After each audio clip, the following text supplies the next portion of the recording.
बुद्धिमान किसान। पुराने समय की बात है, लेकिन यह कहानी आज के युग में भी उतनी ही प्रासंगिक है। एक छोटे से गांव में रामलाल नाम का एक किसान रहता था।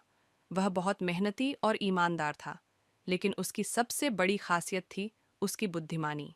एक दिन गांव में एक धनवान व्यापारी आया। उसने घोषणा की कि वह अपनी जमीन बेच रहा है, लेकिन कीमत बहुत अधिक थी। गांव के लोग चिंतित थे, क्योंकि जमीन बाहरी लोगों के हाथ में चली जाती तो उनके खेतों के लिए पानी का संकट हो सकता था। रामलाल ने सोचा और व्यापारी के पास गया। उसने कहा, मैं आपकी जमीन खरीदना चाहता हूं, लेकिन मेरे पास उतने पैसे नहीं हैं। क्या आप मुझे कुछ समय दे सकते हैं? व्यापारी हंसा। अगर तुम एक पहेली का सही उत्तर दे दो तो मैं जमीन की कीमत आधी कर दूंगा। रामलाल तैयार हो गया। व्यापारी ने पूछा, ऐसी कौन सी चीज है जो जितनी बांटते जाओ उतनी ही बढ़ती जाती है? रामलाल मुस्कुराया और उत्तर दिया, ज्ञान। व्यापारी उसकी बुद्धिमानी से प्रभावित हुआ और अपनी जमीन उचित कीमत पर बेच दी।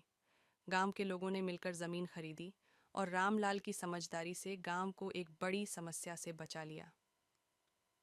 शिक्षा। ज्ञान ही सबसे बड़ी संपत्ति है और बुद्धिमानी से किसी भी समस्या का हल निकाला जा सकता है।